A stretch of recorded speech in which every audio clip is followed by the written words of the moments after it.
He was the best guy around. What about the people he murdered? What murder? Hey! We're recording the podcast! Shut up! Good morning to you, wherever you are, because it is Morning somewhere! for June 12th, 2025. My name is Bernie Burns. Sitting right over there. What murder? It's Ashley Burns. Hi, Ashley, everybody. Look, what's a little murder among friends? You were extremely helpful yesterday. Usually, I feel like I am in the video game support role, both literally and figuratively. Whenever there's like a class-based system in video games, You go cleric. I You're like a healer. First of all, how dare you? Cleric? Engineer? What the fuck am I playing? You think I'm playing cleric over there? What the hell? Cleric? You're playing, I'm sorry, the medic. Who are you? Do you even know who I am? Playing cleric. Fucking hell. What am I going to do? Make some water? Turn some undead? Fuck off with that. Talk to some trees. Well, I think that's a druid. I like that I acted so insulted, yet knew the level 1 spells for a cleric. I hate, you know what I hate? You just reminded me of this. So back when I used to play Well, I D&D, remind you of something you hate? Yeah, go ahead. back when I used to play D&D, Ashley, when it had all of the Satan and none of this woke shit. Yeah, there was a spell called Make Water, which the clerics can make water. And By the way, that sounds probably for a lot of the world like go pee. I think that was like the polite Victorian phrasing. I need to go make water. That basically means like I'm gonna go take a piss. it just reminds me, I don't know if you're the same way. I grew up in a game with fantasy games in particular, it felt like, or adventure games, where there was a component of realism in where you had to feed people. Like, I guess Minecraft's got it now, where you have to There's a eat hunger level. on a regular basis. I hate that stuff. I would turn that off and everything immediately. Maintaining food and water and all that. Planet Crafter had it too. Yeah, but that's also, isn't that a key element of a lot of the sandbox survival games that you like so much? Part of that is making sure that you build your own little infrastructure so that you have the resources to keep yourself alive. That includes food. That's not just build walls real tall, zombies stay outside. Yes, there's also a component of most of the modern games. Everything's been refined. And I like this era of video games where everything's been like, they know what's shitty. It's like iterated and polished, and like you get to like, here's the core bit, right? Here's what matters. Right. And at some point, you build the rebreather or you build the tank that always has water for you. And then you don't have to do it anymore. Right. And then like, yeah. And there's such an immense level of satisfaction when you get that thing. And then 2 hours later, you don't remember that you used to spend so much time just managing your oxygen resources. Racing back to your pod in Planet Crafter was always the big thing while your character's about to pass out. There is a cool mechanic in that, though, where your character will pass out from lack of oxygen before you terraform the atmosphere to be breathable. Spoilers. Well, that's the whole purpose of the game. Spoiler in Factorio, you build a factory. But you'll be racing back and you'll see your pod and you're racing for the door of it. And then your character will black out, but they will black out before they pass out. You've got, what, like 2 seconds? So you can like You can stumble blind. forward through the doors and Yeah. and then the vision returns. I don't know who came up with that in that game, but that's a really cool like little mini game of like, oh, I got to get my vector. Oh, there's a rock in the way. Maybe I'll remember when to jump. You know what, though, is that it's not unique to Planet Crafter. I did play through Subnautica again recently, and it had something similar where your vision starts to go dark as you run out of oxygen. You're swimming for the surface, and you're like, it's right there. I can see it, and your vision goes, but you can get there, and then, and it's back. And it's back, and you're fine. But the thing I always go back to is the original Ultima games, like in the 80s, and you had to buy food all the time. And it was just a counter. It was just a counter, and it would just go down. And you're like, fuck, I got to go back to a town to buy some goddamn food. I just killed like 80 orcs. Can I eat them? Just wait till they start introducing macros, and they're like, well, look, you've been running and fighting a lot, so you really should up your protein. Yeah. There's got to be a word for that in video games, right? There has to be a word. I mean, sure, I'm sure it's like, some sort of like maintenance routines, right? Right. And it's part of the comfort of a lot of those games is like knowing you get this routine, you get this loop. Yeah. But while we're talking about video games, the Nintendo put out a press release saying that they have set a record for themselves. The Nintendo Switch 2 sold 3.5 million units in its first 4 days. And I didn't really have a lot of context for that. I thought, oh, that's really good, but I don't know what that means until I read another headline that the Nintendo Switch took a month to get that far. It says the Nintendo Switch 2 sold more in 4 days than the original did in its first month. I believe the Nintendo Switch sold 2.74 million units in its first month. So to give you some sort of context about how that's going, it's going really well. Yeah, 3.5 million units. That's a lot. What's the game? Is it Mario Kart? That's what I keep seeing. Mario Kart World is like the launch title. You know, that's the big one this time Are there around. any other Mario titles available at this moment for the second iteration of the Nintendo Switch? Ashley, go. Yes, in that there are Switch titles available because it's backwards compatible. Well, okay. But, But that's not like, a- there's not a new Mario I ain't buying World. the Switch 2 for that backwards compatibility. I want the new stuff. I'm sure there will be, but they're going to space out their Mario titles. So right now, it's just like, if you want Mario, it's like, that's the one. It's like Mario 64 on the N64. It's like Super Mario World on the SNES. Exactly. Whatever. Mario Galaxy, was that the Wii? Yeah. But that wasn't launched. That was Wii yes. Sports only. Like, what were the launch titles for the Wii? Oh, let me look that up. Nah, don't worry about it. It's fine. But either way, it's doing really, really well, and it's nice to see sort of like the headline and the context as well, because I do remember that within the first 24 hours or so, people were saying it's kind of a bad sign that you can walk into the store and get these on launch day, right? It's like it's the fact that you can get one means it's failing. Yeah. You know, which is something that I think is built into a lot of us and our expectations just from hardware shortages. That is the Freakonomics indicator of consoles that I wish it's our responsibility living in this time now to record this, because you go back and try to remember things like, how long did it take me to get a Wii? Because it was like shortages for what? Like 18 months, it felt like. Bernie, I was a celebrity gamer. I got one at launch. Did you really? You just I did. you happened upon one? Oh, they got delivered to the Ubisoft offices, and I was like, oh, open it up. There was a light, there was singing and everything. Yeah, when that spigot turns off, it's rough, isn't it? You're like, When you start buying your own stuff again. yeah. I like it though, because it means that like I like not having to be like, are there any guidelines about what I can or can't say about this thing? Fuck it, I bought this thing. Yeah, I would give that stuff away. Whenever I go, like, the craziest stuff was VidCon had like the craziest baskets and gift bags that you would get. I've talked about this before on the RT podcast, but like one year we got like a drone and an iPad, and it was just like, what the hell? So I would just give it away. Like, you know, it's like, I'm getting this because of everyone else's support. So I would just hold like it's the only giveaways I ever did, but I did it really quietly because I always think giveaways are kind of cheap, to be honest with you. But I was just like, they certainly can be, depending on sort of like the motives behind it, what you're doing. And also, this is a big one, the entry mechanics. yeah, exactly. Plus, you can also get fucked. What was Like you go in like a different state, and they're like, we don't have lotteries in the state, so everyone who saw this, you got to send them an iPad or whatever, or you got to go out and buy an iPad and let everyone send in an entry for it or something like that. Well, here's the question: was the iPad that you got in your gift bag running iOS 26? No, it probably was running iOS like 3 or something. This would have been like 2012. Well, so I guess the good news then is they were very, very similar in that it would have had this sort of bubbly icons at the time, which over time iOS has kind of moved away from. They've moved more into that sort of flat, with the trend of the flat icons. But they're now going back the other way. Their big reveal for iOS 26, liquid glass. Yeah, I've seen a lot of complaints about this liquid glass, that people really like it, but then people are also like, who asked for this? Well, Why? it's one of those things where I have sympathy for a lot of these sort of tech makers, because every year there's pressure to have the new cool thing and like, what's your groundbreaking iteration this time? And eventually, have you iterated on all of them? Next, they're gonna add oxygen requirements. There's gonna be an eating mechanic, okay? It'll just randomly black you out during the day so you can play the little Planet Crafter mini game.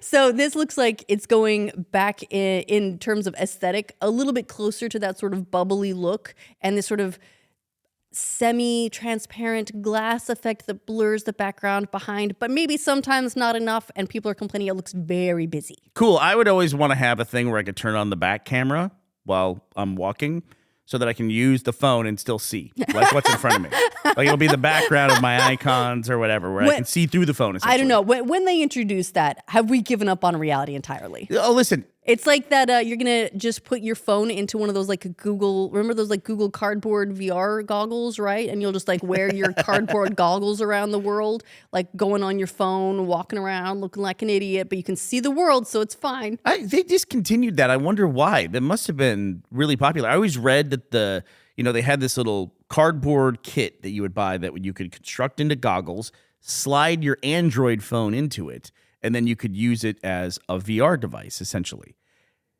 The most popular use for that, disappointingly, was that people would use it to basically stick Watch the porn. phone to their face and just lay in bed and watch Netflix with it.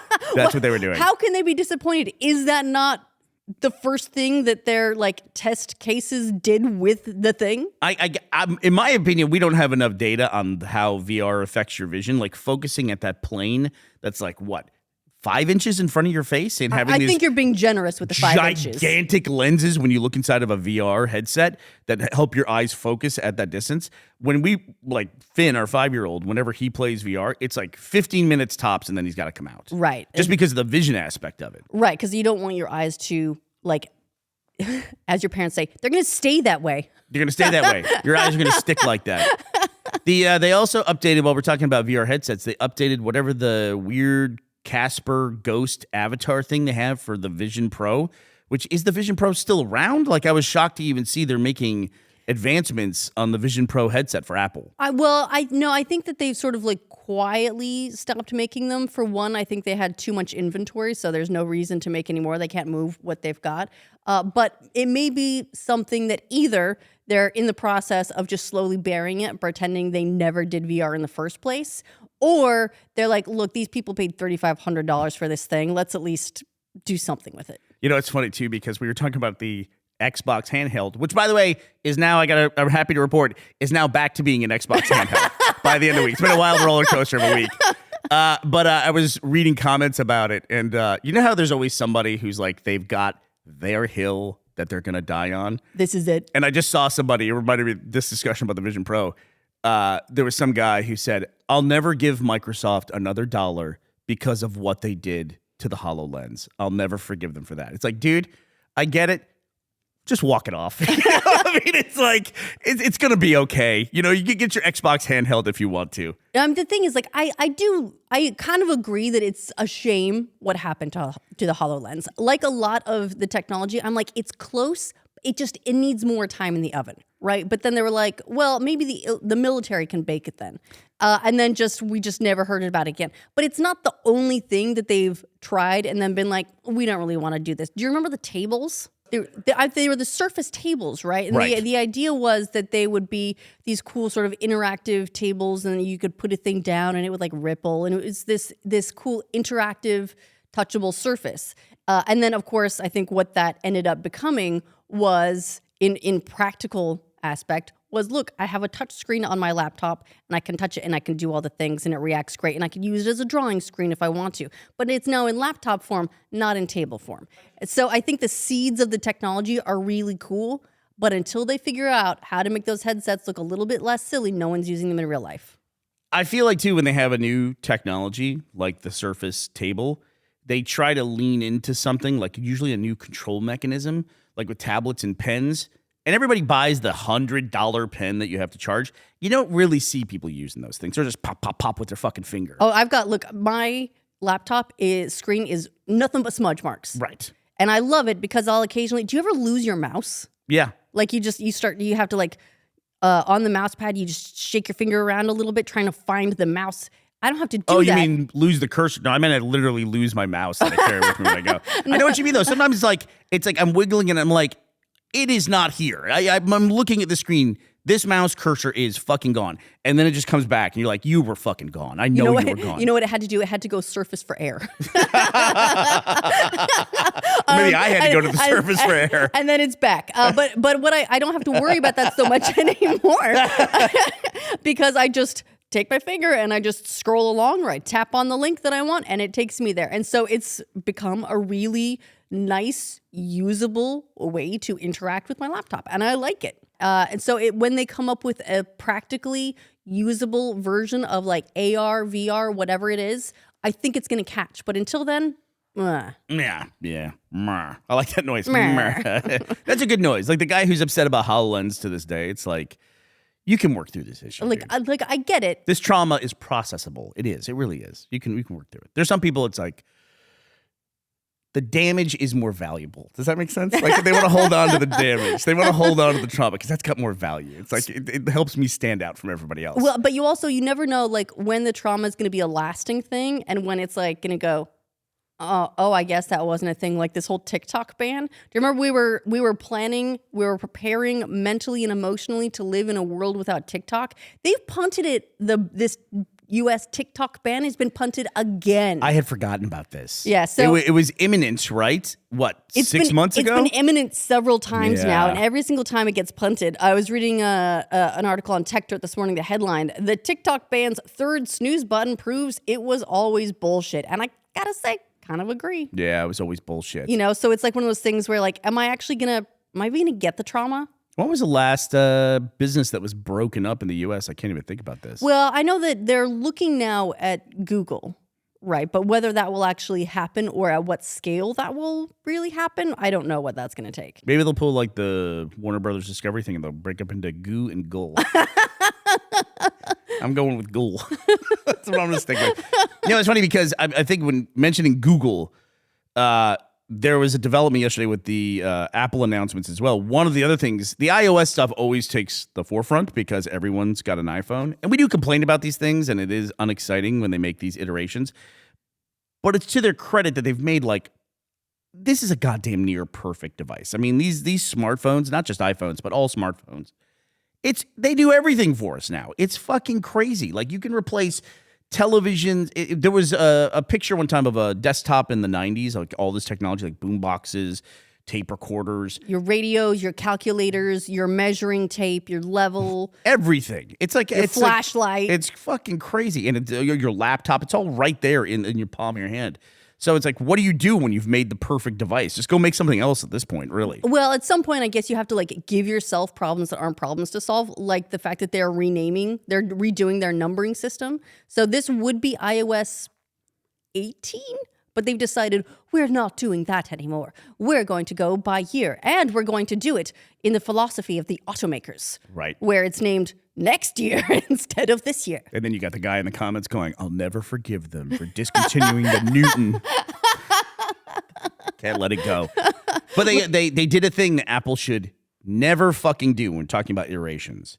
Ashley, I saw that they updated the Finder icon for the Mac OS, the desktop computers or the laptops. Okay. The computer OS.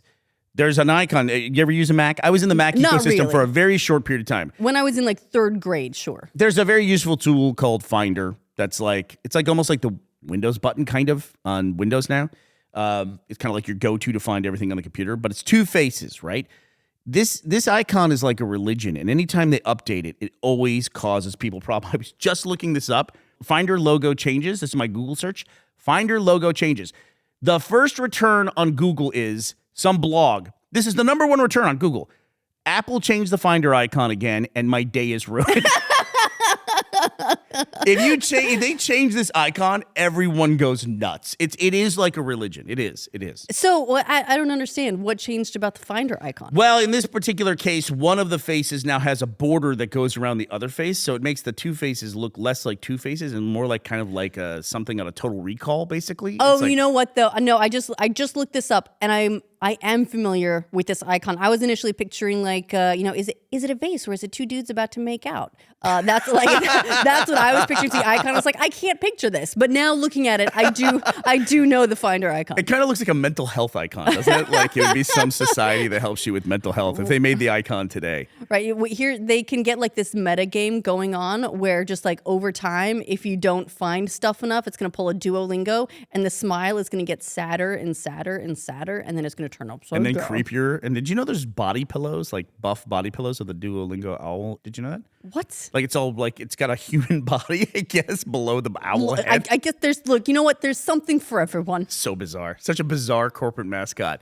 But Gus, years ago on the RT podcast, was bitching about the new Finder icon, and he was so upset about it. And that was clipped for years and used, like, I think they weaponized it against him when they changed the Rooster Teeth logo. Interspersed Gus complaining about the Finder icon with the new Rooster logo. Is there anything quite as fun as ruining his day? What could possibly be fun? I wonder if we'll get that in our comments. We'll always get the guy who goes, "I'll never forgive them for changing their logo. Never forgive them." Hopefully we get that every time we change it. Yeah, we do. We have our new philosophy of a living logo. We've learned lessons. There's also one where, did you ever see the evolution? We're talking a lot about logos today. This is going to be logo 26. The Google series of apps, they changed. They all had, like, Mail had a red and white envelope. Yeah. And then Calendar was a blue calendar. And they've over time done what looks like, probably in a conference room, looks like a great idea, where they've changed all the icons to the not the primary colors.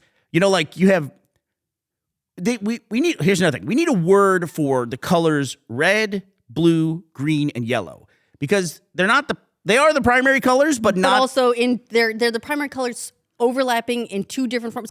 So red and green and blue would be the primary colors of light, right, of screens, and the red, yellow, blue would be the primary color palette of our 2-year-old and her paints. Right, but the 4 colors all together don't have a name, but they're the main colors. They're like the primary cast. Right, they're like the Avengers of the colors, or Right. they're like the BTS. Of colors. Why don't those They're 4 like colors the have a boy name? band. Because if you call them the primary colors, that's not the right term, but they are, you know? Anyway. Also, over here, we've got, by the way, like the indie kids being like, yeah, no, they were always too mainstream. I'm a big fan of CMYK. What is CMYK? It's cyan. Cyan, magenta, Fuck off with yellow. that. Yellow turns up again. Why cyan? And K, I believe. Printer stuff can be different if with CMYK. It's stupid. It's nerd stuff. I think people who work in printing. It's not stupid. It's very important. I just don't know anything about it. That makes it dumb. I think people in printing who work in that industry, I think they work very hard to make what they do seem extraordinarily difficult. It is insane to this day in 2025 how hard it is to just print something the way it fucking looks. You know what, though? You say that, but imagine like how much money the big companies spend. If they're going to spend that kind of money making all the Google logos look dumb, imagine how much they're going to spend to make sure they look equally dumb consistently across every possible medium, right? That's where the fine art of super precise color comes in. It's so weird to me because our modern era of technology, I'm talking within the last millennia, basically started with the printing press, right? Yes. It was this first one, like in the tech tree for where we are now in this era. No, I think and we still don't have it fucking right. No, we started the tech tree with monks and hand scribing things and ink and quill and stuff Yeah, like but that. then when you get the printing press, you get that big line that you're now in the new era. And that's where we are now. Right, and it's like when you stop thinking about the air, you stop thinking about the quills, right? And you're like, oh, how did we ever get by without this? Somehow we went through the other chain of the tech tree and we have like nuclear fission. We're about to unlock nuclear fusion, and yet I still can't print to the edge of a piece of paper somehow. How did that happen? How did that work out that way? Well, look, we just chose our specialization, and now we have to live with it. Fucking Clerics copying their books. They're busy with their make water spells and turning undead. That's what they're busy doing over there. But anyway, so Google changed their icons. Now, someone did a thing where they put all the new Google icons, the evolution of them all together, and they're just a mass of the main colors. Like you just look at it, you're like, what am I looking at? I don't like. Right, it's like various abstract shapes, right? It's that sort of like that hyper simplification of shapes that's become such a trend. Like, and you see it too at the moment. Although I think it's hopefully starting to go the other way with logos, where everyone took these really unique logos and we're like, we need to modernize this. Let's do a serif font. And that's it. Like, they're just like, here's our word in just like a serif font. And that's all there is to it. Yeah, or they just want Papyrus and they have a number one movie of all time. It's just Papyrus. But yeah, so it's interesting because you go back now and you look at the old icons for Google, it's not as cool from a graphic design perspective, but at least you can at a glance see what you're about to click on. It's got personality. And now you're like hunting, going, what is this home? What am I looking at? You know what though? There is, so this is where my sympathy for the Finder icon purists comes in, right? Is there's a visual shorthand two icons. And you get really used to, you don't read the word below an icon for the title of the app whenever you go to use it. A lot of times you just look at the icon and you know what the icon is and you tap on the icon. And so when it changes in a significant way, it can be jarring. It can create like a mental shortcut. Yeah. Like your brain just goes, what am I looking at? I do that in my favorites bar on my browser. I just turn off all the titles for everything. It's just a row of icons at the top under my address bar. Right, so imagine those changing dramatically and you won't be able to find your stuff even though you're looking right at it. I will say the Google ones have the most scrutiny. There's also a thing too, there's probably a word for this as well. Did you ever like move an icon for an app on your home screen of your phone and you go to put it back, but like your muscle memory doesn't work that way and you're like, I got to put this back where it was. I don't remember where it was. I remember like my muscle memory knew where it was. So and I try to tap into that. You and just I got can't. to like close your eyes and do it, right? Right. Like from Amazon. What was that? Mail was there. What was it? Organized by Blind Zen. It'd be a fun thing if it didn't like reveal like too many of like your cloud services and stuff. It'd be fun to like say what's on your app screen homepage. Well, like because everyone organizes their stuff totally differently. I look at your phone and you're like an insane person. yeah, it's a map of your brain basically. Yeah, like your I've got- priority list. And I organize my stuff completely different. You can't find anything on my phone. I can't find anything on your phone. But I can get to anything I need on my phone in a second. It's a good. That's actually what we should do for dating apps. Instead of like your profile pic, Yeah, you just show me your post home screen. What's your home screen for your smartphone? Except then we would all know that everyone else in the world is a psychopath who could never be trusted. Yeah, exactly. Like, you could have 5 mobile games on your home screen. Get the fuck out of here. First page? That's a first page? Wow. You all right. organized things between IRL shopping and online shopping? You have an entire folder for delivery services? Yeah, right. You've got Lyft, Uber, DoorDash, everything at the top. All right. Well, I want to do a little bit of housekeeping before we wrap up for today. We had our Griffball, informal Griffball play date last night. We were talking about video game support role. This is like the biggest bookends of all time for this podcast. Going back to the video game support role, you were tremendous yesterday because you were in video game support role and you were like talking with the community I was and the organizing facilitator. everybody. Those play dates are always always a little bit of mayhem and a little bit of chaos. And then the Halo servers went down in the middle of it all. So we're going to take credit. You guys took them down. We're going to take credit for bringing down Halo multiplayer servers. But we played a bunch of Griffball. Then we played a gigantic custom game that had like 12 people on a side. That actually worked surprisingly well. I was surprised by that. And Ashley, I'm happy to report among my many 1 in 28 games, I had one where I got a Killionaire medal. Do you know what? That's very impressive. Do you know what a Killionaire is? You killed an air of people. It is 10 kills in a short amount of time. Like, you get like double kill, triple kill. Oh, but that's also Killionaire. but that's also without being killed, right? You you got 10 in a row before dying. Well, it's not even just that. It's like you got to get them within a certain amount of time. Like a killing Kill like every spree. 5 or 10 seconds or something like that. Sprees are when you get a killing spree. Killing spree. You get that when you get 5 without getting killed, and then you can get like a triple kill. Triple kill. When you don't have like more than 4 seconds between each kill. And I got a Killionaire, which was the extension of like a triple kill all the way out to 10. I'm super proud of you. It was You did true. great. You know how I did it? How? I just stood in their spawn, and as everybody came in, I smashed them with a giant hammer. That's how I did it. Yes, a true classic. That's how I get my Killionaires. You fucking camping bitch! It's a legitimate strategy! So we're gonna have an official play date now on Saturday. We're aiming for 9 p.m. British summertime, which is different than British Standard Time, even though they're both BST. We're gonna be holding that, so there'll be a countdown on the subreddit to when that's gonna take place. So it'll be Saturday evening. We'll be having or afternoon, wherever you are. Yep. So we'll create a new thread. We will probably bring over the gamer tags that were posted there before. We'll have a countdown. It's going to be great. So look forward to that. And we're going to send a strongly worded letter to the Halo team saying, "Hey, build some more servers." No, for I us. love it. I love it. You got to see us coming. Griffball's so popular. Brought everything down. All right. Well, anything else we should discuss before we take off for the day, Ashley? I just want to say a big thank you to our sponsors for today, Robert Poloni and Matt Sanders. Thank you both so much for sponsoring this episode of our show at patreon.com/morningsummer. All right. Well, that does it for us today, June 12th, 2025. We will be back talking tomorrow. We hope you will be here as well. Bye, everybody.